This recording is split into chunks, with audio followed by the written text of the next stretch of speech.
Hello everyone, कैसे हैं आप लोग। उम्मीद करता हूं बेहतर होंगे और अपने अपने घरों पर सुरक्षित होंगे। मैं अनवारुल हुदा आपका स्वागत करता हूं गणित तंत्र basic to best online platform में, जहां पे आज हमारा जनरल स्टडीज़ का 8th डे है एमसीक्यूज़ का।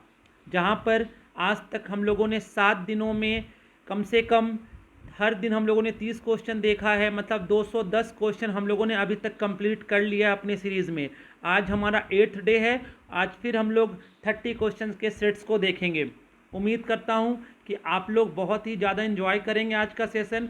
और जैसे मैंने आप लोगों को लास्ट क्लास में क्या कहा था, लास्ट क्लास में मैंने आप लोगों को ये कहा था कि आज जो सैटरडे संडे का जो एमसीक्यूज चलेगा उसमें हम लोग क्या देखेंगे, स्टैटिक जीके का पोर्शन ज़्यादा देखेंगे। तो उसको मद्देनज़र रखते हुए आज मैंने स्टैटिक जीके के क्वेश्चन ज़्यादा रखे हैं, ठीक है। और गणित तंत्र बेसिक टू बेस्ट के माध्यम से हम लोग आपसे जुड़ रहे हैं, जिसमें हम लोग आपको बेहतरीन से बेहतरीन मटेरियल प्रोवाइड कर रहे हैं, ठीक है।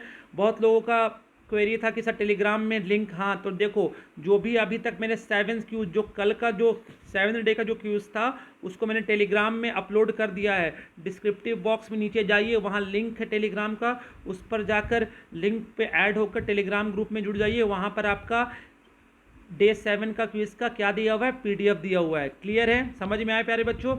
गणित तंत्र बेसिक टू बेस्ट जो एक ऑनलाइन प्लेटफॉर्म है जिसमें आपको मैथ्स विशाल सर पढ़ाते हैं और मैं अनवारुल हुदा आपको जनरल स्टडीज़ के क्विज़ और जनरल स्टडीज़ के पार्ट को मैं देखता हूँ। क्लियर है।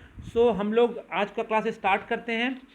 और आज का हमारा जो क्लास होने वाला है इसमें 30 क्वेश्चन के फिर से एमसीक्यूज़ रहेंगे और उम्मीद करता हूँ आप लोग बहुत एंजॉय करोगे, ठीक है। फटाफट हाय हेलो करके जुड़िए और अपनी मौजूदगी दर्ज कीजिए और प्रेजेंस दर्ज कीजिए, जिसके कारण हम और आप आपस में गैप कम हो और जिसके कारण मैं आपको और बेहतर से बेहतर सुविधाएं प्रदान करूं। क्लियर है, समझ में आया। और वेरी गुड, चलो बहुत ही अच्छा, सब जुड़ रहे हैं और आप लोगों का जो रिप्लाई आता है तो मुझे बहुत अच्छा लगता है। और एक बात याद रखो, आंसर कुछ भी आए, ABCDEF XYZ आंसर कुछ भी आए, आपको आंसर देना है। सही करने के लिए आपके अनवर सर यहाँ बैठे हैं, क्लियर है। तो अपना मोरल डाउन नहीं करना है, आंसर देना है किसी भी हालत में। Okay, will start the class. हम लोग अपना आज क्लास स्टार्ट करते हैं। हमारा पहला क्वेश्चन हमारे स्क्रीन पर प्यारे बच्चों ये रहा। Libreville is the capital of which country. Libreville ये किस देश की राजधानी है। कॉन्गो, घाना, गैबॉन या माली। फटाफट कमेंट सेक्शन में आंसर दीजिए प्यारे बच्चों। बहुत ही उम्दा क्वेश्चन है, बहुत ही उम्दा क्वेश्चन है और कमेंट सेक्शन में आंसर आना शुरू हो गए हैं। बहुत ही अच्छा, बहुत ही अच्छा प्यारे बच्चों। चलिए मैं इसका आंसर अब देना चाहता हूँ आपके सामने। इसका आंसर क्या होगा पहले याद रखो, इसका आंसर होगा गैबॉन। गैबॉन एक अफ्रीकन कॉन्टिनेंट का कंट्री है, उसका कैपिटल क्या है, लिब्रेवेली। अब आपसे मैं पूछूंगा कॉन्गो का कैपिटल क्या है। कॉन्गो का कैपिटल है किनहासा। किनहासा, क्लियर है। घाना का कैपिटल क्या है, आकरा। आकरा कैपिटल, घाना कैपिटल आकरा है, क्लियर है प्यारे बच्चों।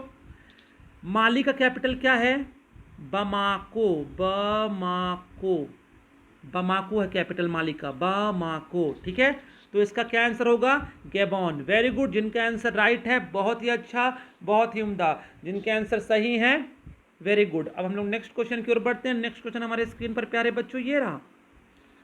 On which river bank statue of unity is built. Statue of unity जो सरदार वल्लभ भाई पटेल जी का, ये उनके ही याद पे स्टैचू बनाया गया, एक मूर्ति बनाई गई, वो किस नदी के किनारे बसा है, बना है। क्लियर है। तो इसका आंसर आप लोगों को मिलने वाला है। फटाफट कमेंट सेक्शन में आंसर दीजिए।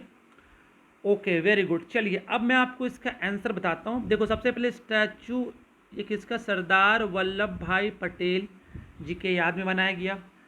कब बनाया गया याद रखिएगा, इसका इनॉग्रेशन हुआ 31 अक्टूबर 2018 को।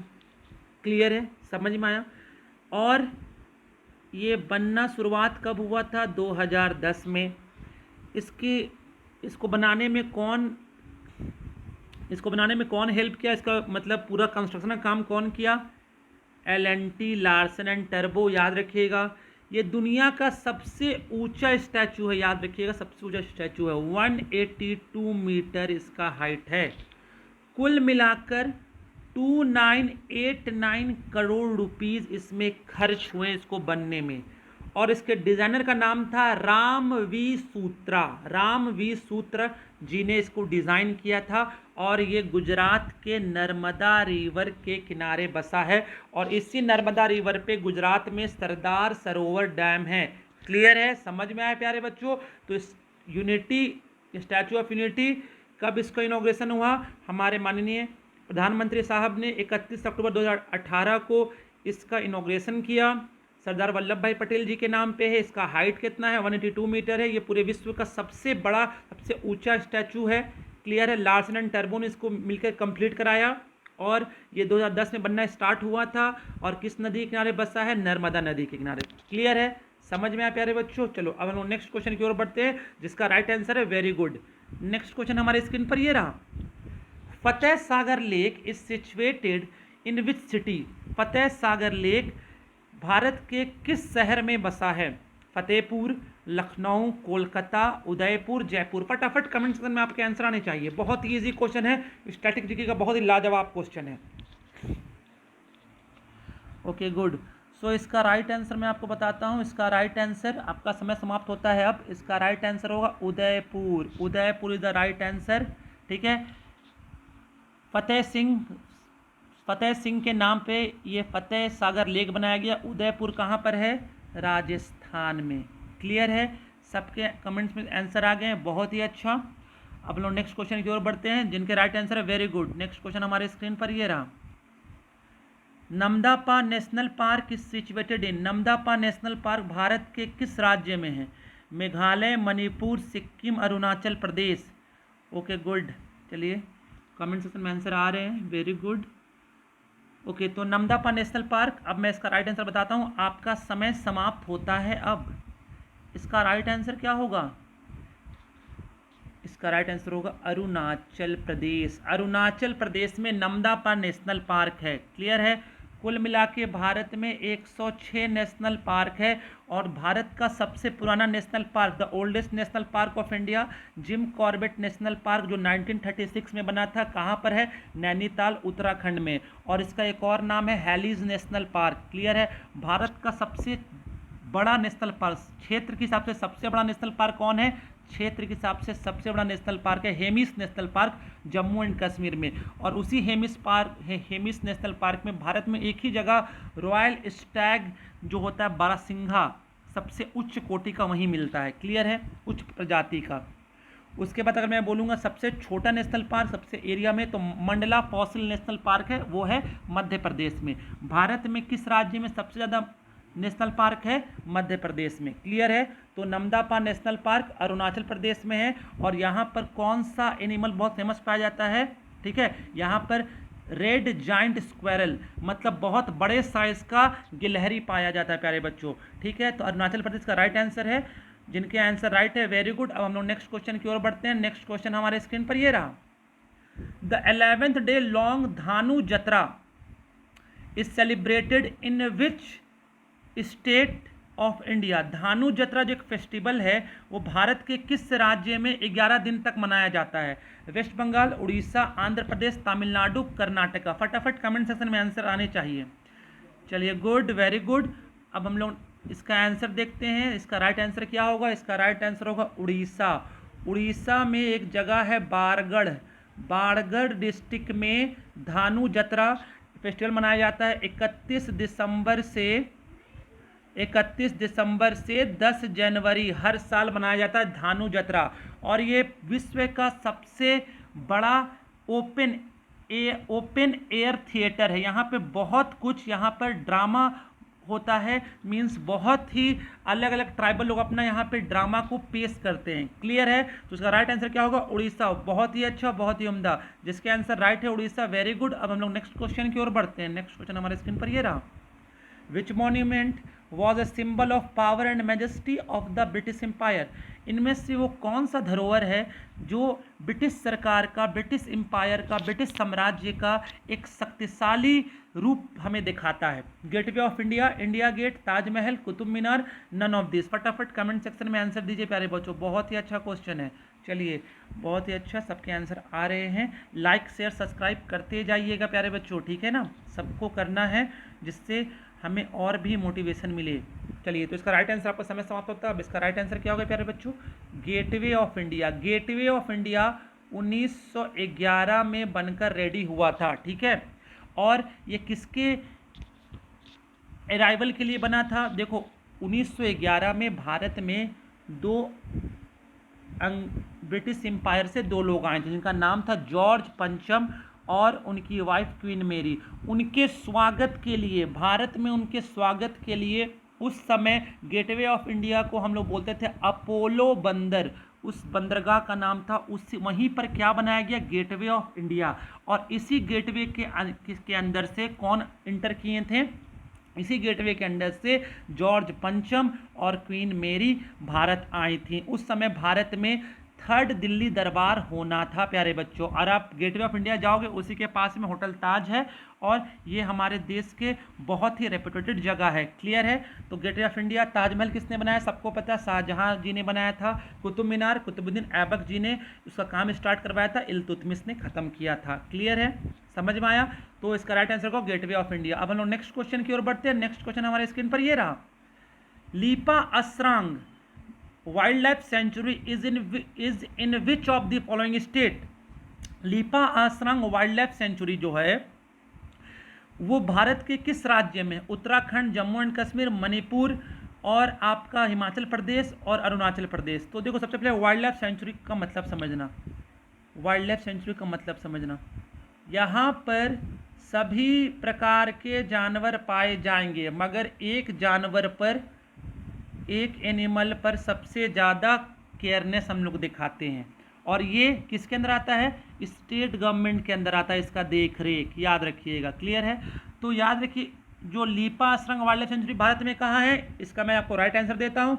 इसका राइट आंसर है Himachal Pradesh. Himachal Pradesh is the right answer where Lipa Asrang wildlife sanctuary is situated. Very good, बहुत ही अच्छा, सबके आंसर राइट आ रहे हैं। गुड।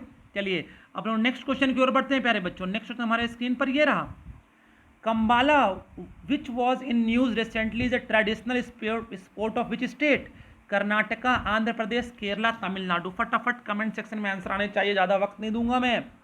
चलिए, बहुत ही अच्छा, बहुत ही उम्दा, बहुत अच्छा। चलिए, तो इसको मैं आपको पहले समझा देता हूँ, उसके बाद आप लोग आंसर खुद ब खुद कर लिए हो और करोगे। कंबाला, याद रखिएगा, सबसे पहले ये एक ट्रेडिशनल स्पोर्ट्स है और ये अभी हाल फिलहाल में क्यों इतना चर्चे में रहा? इस स्पोर्ट्स में होता क्या है? इसमें कर्नाटका स्टेट इसका राइट आंसर है। कर्नाटका स्टेट्स के जहाँ पे कोस्टल एरियाज वाले गांव वाले लोग यहाँ पर आते हैं और यहाँ पर होता है बुफेलो रेस। सब अपने भैंस को लेकर दौड़ते हैं, ठीक है। तो ये 2019 की बात है कि एक इंसान थे श्रीनिवास गौड़ा। श्रीनिवास गौड़ा साहब भी उत्तरा कन्नडा डिस्ट्रिक्ट कर्नाटक से आए थे इस रेस में दौड़ने के लिए। तो इन्होंने कुछ एक अद्भुत चीज़ कर दिया। अद्भुत चीज़ क्या किया? सुन लीजिए। इन्होंने 142.5 मीटर दौड़ मात्र 13.62 सेकेंड में, मात्र 13.62 सेकेंड में कंप्लीट कर दिया। 142.5 मीटर मात्र 13.62 सेकेंड में। और आप ये सोच लो, इतने कम समय में इन्होंने इतना ट्रैवल, इतना ज़्यादा रेस में इन्होंने दौड़ लिया। अब इसकी तुलना किससे की गई? उसैन बोल्ट से, जो विश्व का सबसे तेज धावक है, जिन्होंने 100 मीटर 9.58 सेकेंड में पूरा कर लिया था। तो उसके मुकाबले ये उससे भी तेज दौड़ गया। तो तुरंत इसे Sai sports authority of India ने तुरंत इनको लेटर भेजा और इनको ये बोला कि आप आइए, हमसे मिलिए। तुरंत इनको बुलाया गया और आज मिनिस्ट्री ऑफ स्पोर्ट्स इनको ट्रेनिंग दे रहा है कि आप भारत की तरफ से भारत को रिप्रेजेंट करो। तो आप ये देखो छोटे छोटे शहरों से ही आजकल कितने बड़े बड़े स्पोर्ट्स प्लेयर निकल जा रहे हैं। महेंद्र सिंह धोनी का मैं एक एग्जांपल दे रहा हूँ, रांची के छोटे से जगह से बिलोंग करते थे, आज देखो मतलब आज हमारे देश में जो स्पोर्ट्स का जो एक हम लोग सीन देख रहे हैं, तो ये दिख रहा है कि छोटे छोटे जगह से बड़े बड़े स्पोर्ट्समैन निकल रहे हैं। तो क्लियर है, तो Kambala is a traditional buffalo race which is played in Karnataka. Okay clear, तो जिनके आंसर राइट है वेरी गुड। अब हम लोग नेक्स्ट क्वेश्चन की ओर बढ़ते हैं। नेक्स्ट क्वेश्चन हमारे स्क्रीन पर ये रहा, what are the camel, the mongoose, kaboom and aluminium that have been in news recently. इनमें चार में से कुछ आपको मैंने नाम बताए हैं, ये कुछ आप लोगों को मैंने नाम बताए हैं। ये आपका बेसिकली किस चीज़ में अभी इसको न्यूज़ में लाया गया, cricket bats, military courts, squadrons और चेस मूव्स। फटाफट कमेंट सेक्शन में दीजिए प्यारे बच्चों आंसर, बहुत ही उम्दा क्वेश्चन है। Camel, mongoose, kaboom and aluminium. आपका समय समाप्त होता है अब। इसका राइट आंसर क्या होगा? इसका राइट आंसर होगा क्रिकेट बैट। क्रिकेट बैट के नाम है ये। और अभी जो एक ऊपर एक नाम था कैमल, एक कैमल, इस बैट का यूज़ कौन कर रहे हैं? अफ़गानिस्तान के बहुत ही फेमस प्लेयर जिनका नाम है राशिद खान। राशिद खान साहब इस कैमल बैट का यूज़ कर रहे हैं। क्लियर है, समझ में आया? तो ये सब आपको अभी रिसेंटली न्यूज़ में था, तो मैंने ऐसा क्वेश्चन बनाया। वेरी गुड, बहुत ही अच्छा। हम लोग नेक्स्ट क्वेश्चन की ओर बढ़ते हैं। नेक्स्ट क्वेश्चन हमारे स्क्रीन पर ये रहा, which state was the first to pass the anti-CAA resolution. Bharat का पहला राज्य जिन्होंने सिटीजनशिप अमेंडमेंट एक्ट के खिलाफ अपने लेजिस्लेटिव असेंबली में एक बिल पास किया कि हम इसे नहीं मानेंगे। कर्नाटका, तमिलनाडु, आंध्र प्रदेश, केरला। फटाफट कमेंट सेक्शन में आंसर आने चाहिए प्यारे बच्चों। चलिए, बहुत ही अच्छा। सो इसका राइट आंसर मैं आपको बताता हूँ। इसका राइट आंसर क्या होगा? जिसके आंसर आ रहे हैं बहुत ही अच्छा, बहुत ही उम्दा। इसका राइट आंसर है केरला। याद रखिएगा 31 दिसंबर 2019 31 दिसंबर 2019 को वहाँ के केरला के लेजिस्लेटिव असेंबली में anti-CAA रेजोल्यूशन पास कर दिया गया। और उनका मानना है कि हम CAA को नहीं मानेंगे, सिटीजनशिप एक्ट को नहीं मानेंगे, क्योंकि ये इसमें हमारा संविधान में कुछ आर्टिकल्स का वायलेशन हो रहा है और राइट टू इक्वालिटी जैसी जो चीज़ है उसको हम लोग सब को मानना है, जो यहाँ पर CAA बिल में नहीं देखा जा रहा है। क्लियर है प्यारे बच्चों, समझ में आया? जिसका राइट आंसर डी है। Very good. अब हम लोग नेक्स्ट क्वेश्चन की ओर बढ़ते हैं। नेक्स्ट क्वेश्चन हमारे स्क्रीन पर ये रहा, where is the headquarter of world tourism organisation located. World tourism मतलब जो पर्यटन है ना, पर्यटन के क्षेत्र में जो वर्ल्ड टूरिज्म ऑर्गेनाइजेशन है वो कहाँ पर उसका हेडक्वार्टर है? Geneva, Madrid, New York, Paris. फटाफट कमेंट सेक्शन। जिनेवा स्विट्जरलैंड में है, मैड्रिड स्पेन में है, न्यूयॉर्क USA में है और पेरिस कहाँ है? फ्रांस में। फटाफट कमेंट सेक्शन में आंसर दीजिए प्यारे बच्चों। तो इसका राइट आंसर होगा, बहुत लोग कंफ्यूज होंगे, बहुत लोगों ने जिनेवा कर दिया है, तो देखो जिनेवा क्यों नहीं होगा? क्योंकि वहाँ पर क्या है? वर्ल्ड ट्रेड ऑर्गेनाइजेशन का क्या है? हेडक्वार्टर है। बट वर्ल्ड टूरिज्म ऑर्गेनाइजेशन का हेडक्वार्टर कहाँ पर है? मैड्रिड स्पेन में है। मैड्रिड स्पेन में है। और ये कब बना था प्यारे बच्चों? 1974 में। वेरी गुड, बहुत ही अच्छा। चलो अब हम नेक्स्ट क्वेश्चन की ओर बढ़ते हैं। नेक्स्ट क्वेश्चन हमारे स्क्रीन पर ये रहा, where was the electricity supply first introduce in India. Bharat में सबसे पहले कहाँ पर, किस जगह पर बिजली का व्यवस्था करवाया गया? कोलकाता, दार्जिलिंग, मुंबई, दिल्ली, चेन्नई। फटाफट कमेंट सेक्शन में आंसर दीजिए प्यारे बच्चों। सबको दिख रहा है? बहुत ही अच्छा। चलिए, ओके गुड, वेरी गुड। चलिए आंसर दीजिए, बहुत ही अच्छा। चलो अब इसका मैं आंसर बताता हूँ। इसका राइट आंसर होता है ये। आपका समय समाप्त होता है। अब इसका आंसर होगा दार्जिलिंग। 1897 में दार्जिलिंग में सबसे पहले बिजली आई थी भारत में। Darjeeling is in West Bengal, famous for tea producing. चाय की बहुत ही ज़बरदस्त वहाँ पर खेती होती है, ठीक है। और दूसरा कहाँ पर आया था सेकंड बिजली? कर्नाटका में। कर्नाटका में, क्योंकि कर्नाटका में एक सिवाना समुद्रा फॉल है। सिवाना समुद्रा फॉल जो कि कावेरी नदी पर है, उस नदी के पानी से भारत ने ही पूरे एशिया में सबसे पहला हाइड्रो इलेक्ट्रिसिटी स्टेशन बनाया गया और पानी के प्रेशर से सिवाना समुद्रा फॉल के पानी के प्रेशर से बिजली पैदा की गई। और सबसे सेकंड में जो भारत में बिजली आया वो बेंगलोर शहर में आया। क्लियर है? तो इसका राइट आंसर दार्जिलिंग होगा। सिवाना समुद्रा फॉल वो किस नदी से उसका ये फॉल बनता है? कावेरी। और ये कब बना था? 1902 में। एशिया का सबसे पहला हाइड्रो इलेक्ट्रिसिटी प्लांट है। बहुत ही अच्छा। अब लोग नेक्स्ट क्वेश्चन की ओर बढ़ते हैं। नेक्स्ट क्वेश्चन हमारे स्क्रीन पर ये रहा। The largest sugar cane producing state of India. Bharat में सबसे ज़्यादा गन्ना का उत्पादन प्यारे बच्चों कहाँ होता है? गन्ना का उत्पादन महाराष्ट्र, उत्तर प्रदेश, कर्नाटका, तमिलनाडु। फटाफट कमेंट सेक्शन में आंसर आने चाहिए प्यारे बच्चों। इजी क्वेश्चन है ना? चलिए बहुत ही अच्छा आंसर आ रहे हैं। यूपी वाले लोग बहुत ज़्यादा आंसर देंगे ये वाले लगता है, और मैंने आंसर बता भी दिया। इसका आंसर होगा यूपी। उत्तर प्रदेश में सबसे ज़्यादा शुगर केन होता है। बट अगर आपसे ये पूछा जाए कि शुगर जो बनता है चीनी वो किससे बनता है? शुगर केन से बनता है। तो शुगर का सबसे ज़्यादा उत्पादन कहाँ होता है? ठीक है, कहाँ होता है? ये होता है महाराष्ट्र में होता है शुगर का सबसे ज़्यादा, क्योंकि सबसे ज़्यादा शुगर मिल भारत में यहीं पर है। क्लियर है? क्लियर है प्यारे बच्चों। अब लोग नेक्स्ट क्वेश्चन की ओर बढ़ते हैं। नेक्स्ट क्वेश्चन हमारे स्क्रीन पर ये रहा। In which mountain range is the volcano Cotopaxi situated. Cotopaxi जो एक एक्टिव वॉल्केनो है ये किस माउंटेन रेंज पर है? क्लियर है? फटाफट आंसर दीजिए प्यारे बच्चों, फटाफट। Okay, good, very good. So आपके आंसर आने शुरू हो गए हैं। बहुत ही अच्छा, बहुत ही उम्दा, बहुत ही अच्छा। चलिए, सो इसका राइट आंसर मैं आपको बताता हूँ। इसका राइट आंसर होगा एंडिस। एंडिस याद रखिएगा, दुनिया का सबसे बड़ा, अगर मैं बोलता हूँ पर्वत श्रृंखला, माउंटेन रेंज, दुनिया का सबसे लंबा माउंटेन रेंज है एंडिस माउंटेन रेंज। 7200 किलोमीटर तक फैला है। कहाँ? साउथ अमेरिका में। क्लियर है? यहीं पर है कोटापेक्सी। एंडिस जब इक्वाडोर में रहता है, इक्वाडोर एक देश है, यहाँ पर कोटापेक्सी वॉल्केनो सिचुएटेड है और हमेशा यहाँ से आपका ज्वालामुखी लावा निकलते रहता है। क्लियर है? सुन लीजिए एक और बात। सेरे नेवाडा, एंडिस और जापानीज एल्प्स, ये तीनों माउंटेन को हम लोग बोलते हैं रिंग ऑफ फायर।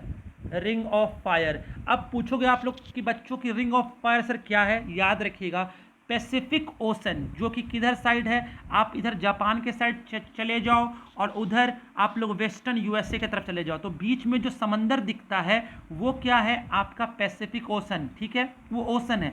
उसी पैसिफिक ओशन में रिंग ऑफ फायर बनता है जहाँ पर हमेशा लावा गिरता रहता है। चाहे आप सेरे नेवाडा देख लो, चाहे एंडिस देख लो, चाहे जापानीज एल्प्स देख लो, ये एरिया पूरा, वो जो एरिया बनता है पैसिफिक ओशन में, इधर साइड जापान है, इधर यूएसए है। अगर मेरे पास ये मैप होता तो मैं आपको मैप में अच्छे से समझाता। तो ये बीच का पोर्शन में रिंग ऑफ फायर बनता है प्यारे बच्चों। क्लियर है? समझ में आया? बहुत ही अच्छा, बहुत ही उम्दा। अब लोग नेक्स्ट क्वेश्चन की ओर बढ़ते हैं। एक और इसके मैं क्वेश्चन पूछना चाहता हूँ। भारत में एकमात्र एक्टिव वॉल्केनो कौन सा है? तो एकमात्र भारत का एक्टिव वॉल्केनो बैरन आइलैंड है। बैरन आइलैंड वो कहाँ पर है? नॉर्थ अंडमान में है। क्लियर है? समझ में आया? चलिए, ओके। अब हम लोग नेक्स्ट क्वेश्चन की ओर बढ़ते हैं। नेक्स्ट क्वेश्चन हमारे स्क्रीन पर ये रहा।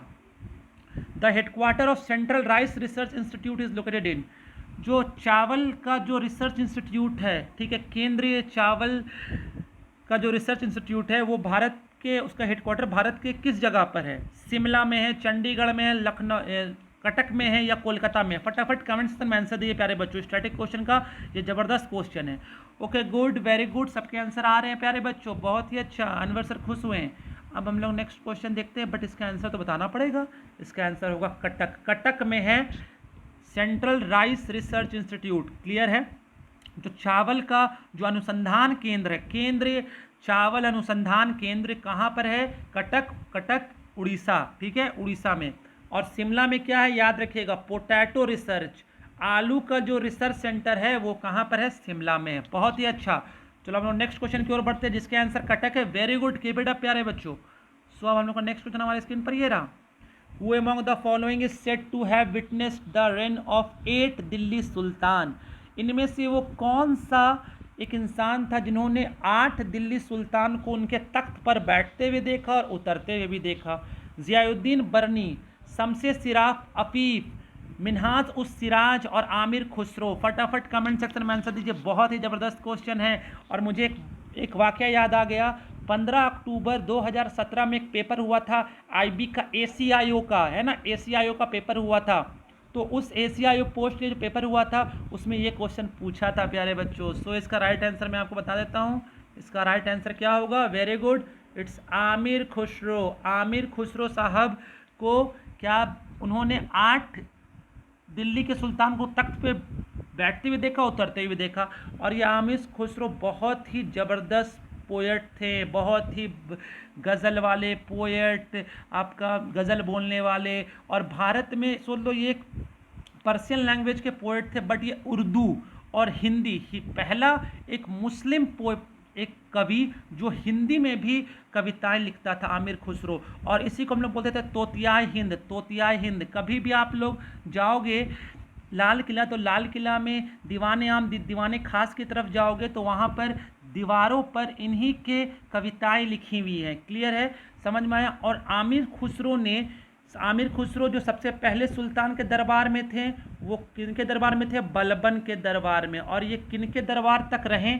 ये गयासुद्दीन तुगलक के दरबार तक ये रहे। मतलब इन्होंने 8 सुल्तानों को तख्त पर बैठते उतरते देखा।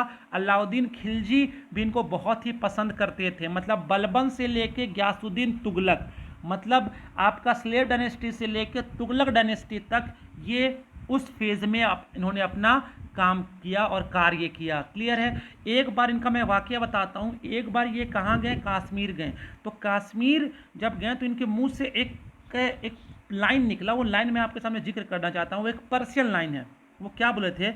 अगर फिरदौस से रुए ज़मीन व अस्त, अगर फिरदौस से रुए ज़मीन व अस्त, हमीनो अस्त, हमीनो अस्त, हमीनो अस्त। कहने का मतलब है कि पूरे विश्व में, पूरे इस विश्व में, इस पूरे अर्थ पर कहीं पर फिरदौस, जन्नतुल फिरदौस, कहने का मतलब है मुस्लिम धर्म में ये कहा जाता है कि जन्नत में 7 दरवाजे होते हैं, तो सबसे अव्वल दरवाज़ा होता है जन्नतुल फिरदौस। उस जन्नतुल फिरदौस का कंपेयर इन्होंने कश्मीर से किया और ये बोला कि पूरी दुनिया में कहीं जन्नत है तो वो जम्मू एंड कश्मीर में है, कश्मीर में है, कश्मीर में। हमीनो अस्त, हमीनो अस्त, हमीनो अस्त। ठीक है, ये एक पर्शियन लाइन था जो मुझे याद था, तो मैंने आप लोगों को बताया। क्लियर है? इसके ऊपर जो आप जितने भी लोगों को देखोगे ये सब हिस्टोरियन थे, याद रखिएगा, ये लोग हिस्टोरियन थे। जो ज़ियाउद्दीन बरनी साहब, ये मोहम्मद बिन तुगलक और फिरोज शाह तुगलक के टाइम एक हिस्टोरियन थे। शमसे सिराज अफीफ, याद रखिएगा, ये शमसे सिराज अफीफ ही फिरोज शाह तुगलक की पूरी इतिहास को इन्होंने ही लिखा। और मिन्हाज उस सिराज, ये सबसे पहले, अगर दिल्ली सल्तनत जब स्टार्ट हुआ था, सबसे पुराने जो पोएट जो थे वो मिन्हाज उस सिराज थे। और पोएट नहीं थे, ये हिस्टोरियन थे और दिल्ली सल्तनत की शुरुआत से ही थे। क्लियर है? जब आपका स्लेव डायनेस्टी आया था। तो होप सो आप लोग बातों को समझ गए होंगे। इट्स आमिर खुसरो प्यारे बच्चों। चलो अब लोग नेक्स्ट क्वेश्चन की ओर बढ़ते हैं। नेक्स्ट क्वेश्चन हमारे स्क्रीन पर ये रहा। आप लोग ये सोचते होंगे सर पर्शियन लैंग्वेज याद है, तो देखो उर्दू पढ़े हैं तो थोड़ा तलफ़ुज़ में वो चीज़ आ जाती है। क्लियर है? चलिए अब लोग नेक्स्ट क्वेश्चन में बढ़ते हैं। नेक्स्ट क्वेश्चन हमारे स्क्रीन पर ये रहा। The first Indian ruler to organise hajj pilgrimage at the expense of the state. वो भारत का पहला कौन सुल्तान या बादशाह था या राजा था जिन्होंने जो हज पे जाने वाले जो लोग हैं, जो हज पे जाने वाले लोग हैं मक्का मदीना, उनके लिए उनको अपने पॉकेट से पैसा खर्च नहीं करना था। उनको खर्च कौन देगा? उस राज्य देगा, वो राज्य देगा, वहाँ का जो राजा होगा वो देगा खर्च पूरा जाने का। तो ये हज एक फ़र्ज काम है, हर एक मुस्लिम को करना है, उनको मक्का मदीना जाना होता है। ठीक है, तो इसका राइट आंसर क्या होगा प्यारे बच्चों? कमेंट सेक्शन में आंसर दीजिए। इसका राइट आंसर क्या होगा? इसका राइट आंसर क्या होगा? जलालुद्दीन अकबर साहब। अकबर साहब ने जो भी मुस्लिम धर्म के लोग हज पे जाएंगे उसका पूरा एक्सपेंस कौन देगा? अकबर साहब देंगे। ठीक है, और जो हिंदू धर्म के लिए जो आपका तीर्थ स्थान पे हम लोग और आप लोग जो जाते हैं, वो वहाँ पे जो तीर्थ स्थान पर पे जो भी टैक्स को जाने में कोई टैक्स नहीं लगेगा, उसको कौन माफ़ किए थे, कौन ख़त्म किए थे? Jalaluddin Akbar. Okay, very good. चलिए हम लोग नेक्स्ट क्वेश्चन की ओर बढ़ते हैं। नेक्स्ट क्वेश्चन हमारे स्क्रीन पर ये रहा। Mahatma Gandhi first hunger starvation is in which movement. Mahatma Gandhi का जो हंगर स्टारवेशन हुआ था, मतलब भूख हड़ताल हुआ था। सबसे पहला मूवमेंट कौन सा था जहां पर उन्हें भूख हड़ताल किया था? फटाफट कमेंट सेक्शन में आंसर दीजिए प्यारे बच्चों। Kheda movement, Ahmedabad mill worker movement, Champaran movement, non cooperation movement. फटाफट आंसर आने चाहिए, इजी क्वेश्चन है प्यारे बच्चों। सो आपका समय समाप्त होता है। अब इसका राइट आंसर मैं आपको बता देता हूं। इसका राइट आंसर होगा प्यारे बच्चों, क्या होना चाहिए? अहमदाबाद मील वर्कर मूवमेंट 1918 में हुआ था। हुआ क्या था? 1917 में अहमदाबाद के एरिया में क्या हुआ था? बहुत जगहों पर प्लेग नाम की बीमारी फैली थी। तो प्लेग नाम की बीमारी फैली थी तो अहमदाबाद मील वर्कर में जो लोग काम कर रहे थे तो उन्होंने ये बोला कि प्लेग नाम की बीमारी फैली है तो हमें 50% हमें इंक्रीमेंट करके सैलरी दी जाए। बट अंग्रेजों ने क्या किया? अंग्रेजों ने बोला, सॉरी, मील वर्कर के मालिकों ने क्या बोला कि हम आपको 30% ही देंगे। तो इस पर अनुसरण बेन जो थी, एक फीमेल थी, उन्होंने अपने भाई के सहायता से गांधी जी को पत्र लिखा कि आप अहमदाबाद आइए और हमारे लिए कुछ कीजिए। तो गांधी जी अहमदाबाद मिल वर्कर के मालिकों से बात किए, बट उन्होंने नहीं सुनी। तो गांधी जी को तो हम लोग जानते ही हैं, जिद पर आएंगे तो किसी को नहीं छोड़ेंगे। उनके पास एक अहिंसा का सबसे बड़ा रास्ता है। बैठ गए आपका फैक्ट्री के सामने और भूख हड़ताल में बैठ गए। अब भूख हड़ताल करेंगे तो मिल वर्कर, जो अहमदाबाद मिल वर्कर के जो मालिक थे, उनको झुकना पड़ा और फाइनली उनको 50% का उनके सैलरी में इंक्रीमेंट करवाना पड़ा, जो भी वर्कर्स थे। क्लियर है प्यारे बच्चों? खेड़ा मूवमेंट कब हुआ था? ये भी 1918 में हुआ था। चंपारण मूवमेंट 1917 में। याद रखिएगा, गांधी जी का भारत में सबसे पहला मूवमेंट चंपारण मूवमेंट था। क्लियर है? राजकुमार शुक्ला साहब ने इनको बुलाया था। चंपारण एक क्या है? डिस्ट्रिक्ट है। कहाँ पर? आपका बिहार में। ठीक है। नॉन कॉपरेशन मूवमेंट कब स्टार्ट हुआ था? नॉन कॉपरेशन मूवमेंट 1920 में स्टार्ट हुआ था। ठीक है, क्लियर है? अब हम लोग नेक्स्ट क्वेश्चन की ओर बढ़ते हैं। नेक्स्ट क्वेश्चन हमारे स्क्रीन पर ये रहा। स्ट्रेट ऑफ मलक्का जल डमरू मध्य सेपरेट्स टू लैंड मासेस। अब देखो क्या होता है स्ट्रेट, मतलब क्या होता है स्ट्रेट? क्या होता है? देखो स्ट्रेट का मतलब क्या होता है, समझिएगा प्यारे बच्चों। दो लैंड है, इसके बीच में एक नैरो पानी का चैनल, दो लैंड के बीच में एक नैरो पानी का चैनल को हम लोग स्ट्रेट बोलते हैं, हिंदी में जल डमरू मध्य बोलते हैं। तो स्ट्रेट ऑफ मलक्का जल डमरू मध्य कौन से दो जमीनी भागों को बांटता है? मले peninsula and Indonesia, island of Sumatra, Africa and Europe, India and Sri Lanka, north America and south America. फटाफट कमेंट सेक्शन में प्यारे बच्चों आंसर दीजिए। आपके आंसर आने शुरू हो गए हैं। बहुत ही उम्दा क्वेश्चन है ज्योग्राफी का। सो इसका राइट आंसर मैं आपको बताता हूं। आपका समय समाप्त होता है अब। इसका राइट आंसर होगा Malay peninsula and Indonesia, island of Sumatra. मतलब याद रखिएगा, मलेशिया और इंडोनेशिया, मलेशिया और इंडोनेशिया को कौन सा स्ट्रेट बांटता है? Straight of Malacca.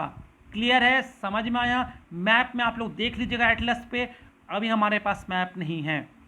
Africa and Europe को कौन बांटता है प्यारे बच्चों? अफ्रीका एंड यूरोप को जिब्राल्टर पास, जिब्राल्टर जो स्ट्रेट है, जिब्राल्टर जल डमरू मध्य है, वो बांटता है। इंडिया श्रीलंका को कौन बांटता है? पाल्क स्ट्रेट बांटता है। क्लियर है प्यारे बच्चों? नॉर्थ अमेरिका और साउथ अमेरिका को कौन बांटता है? पनामा कैनाल बांटता है। क्लियर है? समझ में आया? बहुत ही उम्दा। आप लोग आज बहुत ही अच्छे आंसर दे रहे हो। उम्मीद करता हूँ ऐसे आंसर दो। और प्लीज़ अपने फेसबुक और व्हाट्सएप में स्टेटस लगाओ कि अनवर सर पढ़ा रहे हैं। उससे क्या होगा, और सभी मुझसे जुड़ेंगे। क्लियर है? क्योंकि मैं आप लोगों को जानता हूँ ना, आपके दोस्तों को तो नहीं जानता हूँ, उनको तो बताना पड़ेगा। तो उनको अगर मैं बताऊँगा तो इनडायरेक्टली बताऊँगा, आप बताओगे तो डायरेक्टली बताओगे। क्लियर है? समझ में आया? फेसबुक, व्हाट्सएप, सोशल मीडिया में पूरा हर जगह पोस्ट करो। क्लियर है? अब हम लोग नेक्स्ट क्वेश्चन में आते हैं। नेक्स्ट क्वेश्चन हमारे स्क्रीन पर ये रहा। Which of the following mountain pass forms the tri junction of India, China and Myanmar?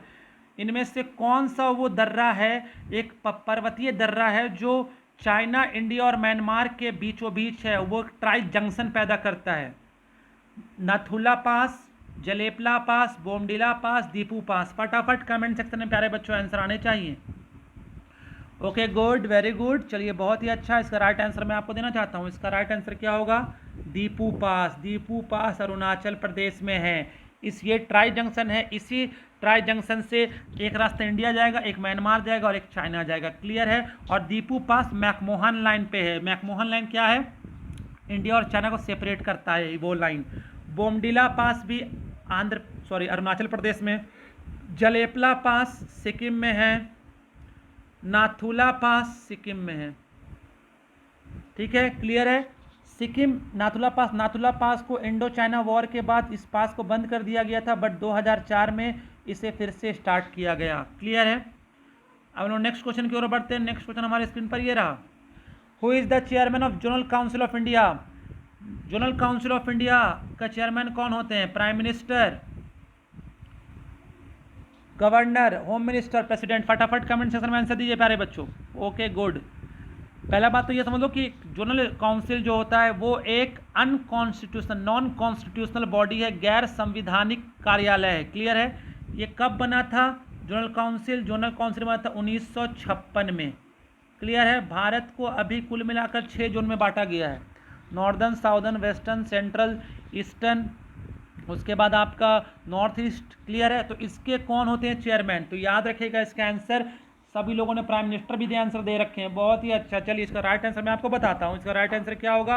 Home minister. Home minister होते हैं जनरल काउंसिल के हेड, और अभी होम मिनिस्टर कौन है? अमित शाह जी। क्लियर है। चलिए अब हम लोग नेक्स्ट क्वेश्चन की ओर बढ़ते हैं। नेक्स्ट क्वेश्चन हमारे स्क्रीन पर ये रहा। The ideal of welfare state in the Indian constitution is enshrined in its. जो वेलफेयर स्टेट की बातें भारत के संविधान में किस जगह पर लिखी है कि एक हमारा एक स्टेट वेलफेयर होगा, हमारा जो स्टेट बहुत ही समृद्ध होगा? प्रियम्बल में, प्रस्तावना में, directive principle of state policy, राज्य नीति निर्देशक तत्व में, फंडामेंटल राइट्स मौलिक अधिकार में, या 7th शेड्यूल 7वां अनुसूची में? फटाफट कमेंट सेक्शन में प्यारे बच्चों आंसर दे दीजिए। तो इसका राइट आंसर मैं आपको बताता हूँ। इसका राइट आंसर क्या होगा? राज्य नीति निर्देशक तत्व, directive principle of state policy में वेलफेयर स्टेट की बात कही गई है। फंडामेंटल राइट्स किस पार्ट में है? पार्ट 3 में है। डीपीएसपी पार्ट 4 में है। 7th शेड्यूल क्या कहता है? Official language of India, that is 22। Very good. Clear है प्यारे बच्चों, बहुत ही अच्छा। चलिए अब हम लोग नेक्स्ट क्वेश्चन की ओर बढ़ते हैं। नेक्स्ट क्वेश्चन हमारे स्क्रीन पर ये रहा। The authority given to any change और amendment in the all India services comes under. जो ऑल इंडिया सर्विसेज जिसका जिक्र आर्टिकल 312 में किया गया है, उसमें किसी प्रकार की जो चेंजेस है वो कौन कर सकता है? Upper house, lower house, president, UPSC. बहुत ही उम्दा क्वेश्चन है प्यारे बच्चों। ये हम लोग सेंटर स्टेट रिलेशन में पढ़ते हैं, जब हम लोग सेंटर स्टेट रिलेशन पढ़ते हैं। क्लियर है प्यारे बच्चों। चलिए उसका फटाफट आंसर आपके आने चाहिए। Okay good. आंसर आ रहे हैं, जिनके आंसर आ रहे हैं मतलब समझ लो बेटा बहुत उम्दा पढ़ रहे हो आप लोग, बहुत ही एकदम डीपली पढ़ रहे हो, एकदम पूरा अंदर से, है ना। तो इसका राइट आंसर क्या होगा? Upper house. कहने का मतलब है राज्यसभा। राज्यसभा जो है वो ऑल इंडिया सर्विसेज के चीज़ों को वो संशोधित कर सकता है। लोअर हाउस आपका लोकसभा हो गया, प्रेसिडेंट राष्ट्रपति, और यूनियन पब्लिक सर्विस कमीशन जो सबका सपना है रे भाई, आईपीएस, आईएएस, आईपीएस, आईएफएस बनना, है ना।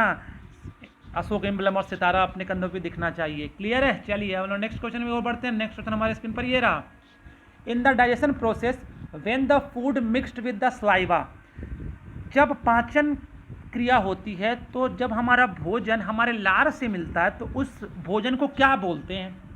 काइम, चाइल, बोलस, नन ऑफ दिस। फटाफट कमेंट सेक्शन में आंसर दीजिए। बहुत ही उम्दा क्वेश्चन है प्यारे बच्चों, बहुत ही उम्दा, बहुत ही लाजवाब। Okay good. जिनके आंसर सही है आज दिल लबरेज हो गया अनवर सर का, बहुत ही अच्छा, है ना।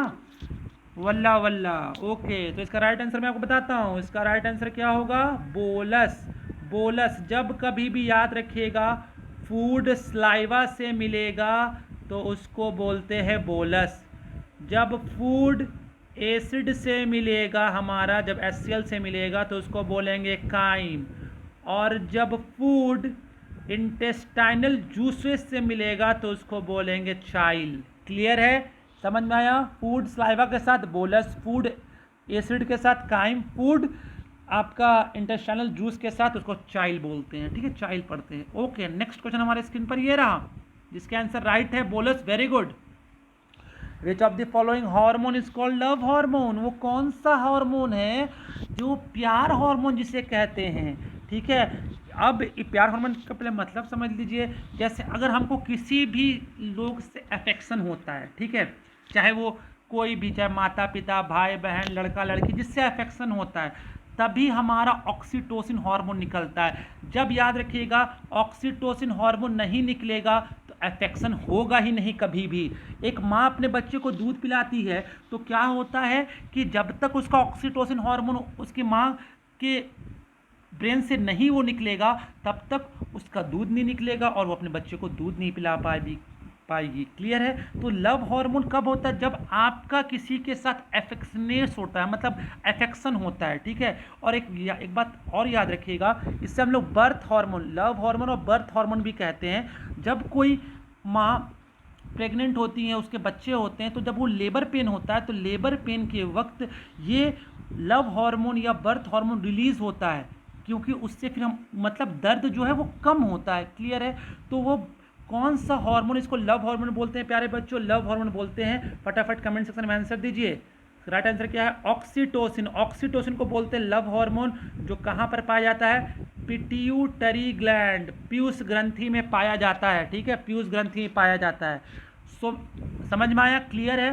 सोमैटोट्रोपिक हार्मोन याद रखिएगा, ये हार्मोन के बारे में बताता हूँ, ये भी पिट्यूटरी ग्लैंड में पाया जाता है ये हार्मोन, ठीक है। सबसे ज़्यादा जो हार्मोन पाया जाता है वो किस में पाया जाता है? सबसे ज़्यादा हार्मोन पिट्यूटरी ग्लैंड में पाया जाता है, याद रखिएगा, पीयूष ग्रंथि में।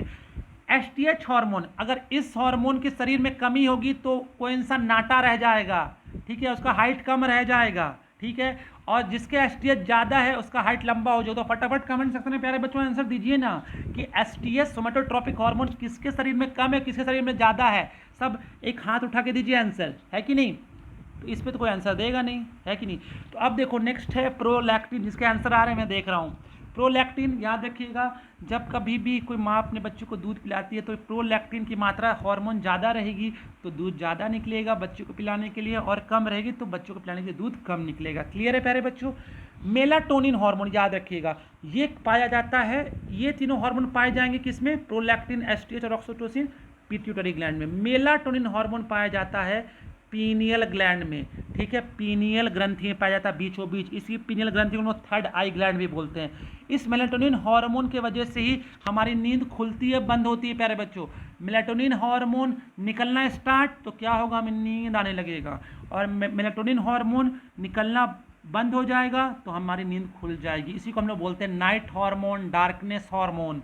क्लियर है प्यारे बच्चों? इसका राइट आंसर क्या है? ऑक्सीटोसिन। अब लोग नेक्स्ट क्वेश्चन की ओर बढ़ते हैं। नेक्स्ट क्वेश्चन हमारे स्क्रीन पर ये रहा, Which of the following acid is used to absorb sweat in summer? Sweat in summer मतलब जब हमको गर्मियों में पसीने निकलते हैं तो वो कौन सा एसिड है जो हमारे पसीनों को सोख लेता है? Boric acid, carbonic acid, ethanoic acid, methanoic acid. फटाफट कमेंट सेक्शन में आंसर दीजिए।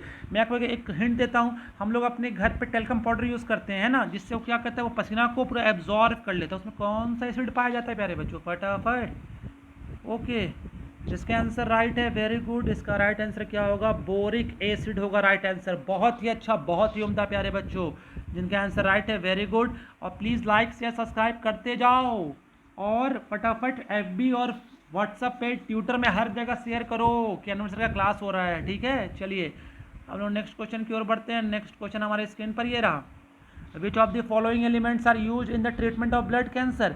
इनमें से कौन से एलिमेंट का यूज़ होता है ब्लड कैंसर के ट्रीटमेंट पे? बहुत ही उम्दा क्वेश्चन है, आज आप लोगों को डॉक्टर में बना ही दूंगा, है ना, एकदम NEET आप लोग क्वालिफाई करोगे ही। Cobalt, phosphorus, sodium, arsenic. फटाफट, very good, good, very good. चलिए बहुत ही अच्छा, बहुत ही उम्दा, वेरी गुड। चलिए इसका राइट आंसर मैं आपको बताता हूँ। इसका राइट आंसर क्या होगा प्यारे बच्चों? इसका राइट आंसर होगा आपका फॉस्फोरस 32। फॉस्फोरस 32 से ब्लड कैंसर का इलाज होता है। क्लियर है? कोबाल्ट का इलाज, कोबाल्ट 60 से कौन सा इलाज होता है? कैंसर का इलाज होता है, कैंसर, ओनली कैंसर। सोडियम 24 से ब्लड क्लॉटिंग का इलाज होता है, जो ब्लड क्लॉट करता है, थक्का जमता है, उसका इलाज होता है। और ब्लड क्लॉटिंग नहीं होता उसका इलाज होता है। आर्सेनिक का काम, जो ट्यूमर होता है, बॉडी में कहीं ट्यूमर होगा, वो आर्सेनिक 74 उसको ठीक करेगा। तो इसका राइट आंसर क्या होगा? फॉस्फोरस। क्लियर? ब्लड कैंसर का पहला स्टेज क्या होता है? ल्यूकेमिया होता है। Very good. अब नेक्स्ट क्वेश्चन की ओर बढ़ते हैं। नेक्स्ट क्वेश्चन हमारे स्क्रीन पर ये रहा, which of the following properties is not possible in case of X-ray. जब एक्सरे होता है, एक्सरे के रोजेंटन साहब, विल्हेल्म रोजेंटन साहब ने क्या किया था, इसका आविष्कार किया था। एक्सरे का जो केस होता है उसमें कौन सी प्रॉपर्टी पॉसिबल नहीं इनमें से? Interference, diffraction, polarisation, all of the above. याद रखिएगा। इसका राइट आंसर मैं बताता हूँ। इसका राइट आंसर आपका समय समाप्त होता है। प्यारे बच्चों, आप समझ में आया क्वेश्चन? एक्सरे, कभी भी एक्सरे होता है तो इनमें से कौन सी प्रॉपर्टी पॉसिबल नहीं है? याद रखना, कोई भी प्रॉपर्टी पॉसिबल नहीं है। इसका आंसर डी होगा, क्योंकि एक्सरे का जो पेनिट्रेटिंग पावर होता है बहुत ज़्यादा होता है, जिसके कारण कोई भी प्रॉपर्टी काम नहीं करेगा। याद रखिएगा। ओके, समझ में आया? अब लोग नेक्स्ट क्वेश्चन की ओर बढ़ते हैं। नेक्स्ट क्वेश्चन हमारे स्क्रीन पर ये रहा। The plane mirror is approaching you at a speed of 10 centimetre per second. You can see your image in it at what speed your image approaches you. कहने का मतलब है, कोई प्लेन मिरर के सामने अनवर सर दौड़ रहे हैं। अनवर सर की स्पीड है 10 सेंटीमीटर पर सेकेंड। तो अनवर सर का जो उधर से जो उनका प्रतिबिंब बनेगा, जो उनका मिरर में जो तस्वीर बनेगा, वो कितने स्पीड से दौड़ेगा उनके सामने। ठीक है, तो अगर 10 सेंटीमीटर है तो याद रखिएगा, हमेशा ज़िंदगी भर एक याद रखिए, जब आप मिरर के सामने दौड़ते हैं, अगर आपका स्पीड v है, वेलोसिटी v है, तो आपका इमेज दौड़ेगा 2v से, डबल से दौड़ेगा। तो हमेशा याद रखना 10 है तो इसका क्या होगा, डबल 20 सेंटीमीटर पर सेकेंड है। प्यारे बच्चों, यह एक प्रॉपर्टी है प्लेन मिरर का। समझ में आया? समझ में आया? अभी एक और मैं बताता हूँ प्रॉपर्टी। अगर मान लो मेरा हाइट है 6 फीट, तो कितने हाइट का मैं मिरर लगाऊंगा कि मेरा पूरा 6 फीट का जो बॉडी है उसमें दिख जाए? तो याद रखिएगा, हाफ। अपने हाइट का हाफ हाइट का आपको क्या लगाना पड़ेगा? मिरर को लगाना पड़ेगा, तब जाकर आपका पूरा बॉडी का फिगर वहां दिखेगा। ओके, क्लियर है? अब लोग नेक्स्ट क्वेश्चन की ओर बढ़ते हैं। नेक्स्ट क्वेश्चन हमारे स्क्रीन पर ये रहा।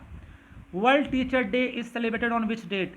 वर्ल्ड टीचर डे कौन से दिन सेलिब्रेट होता है? फटाफट आंसर दीजिए। World teacher day.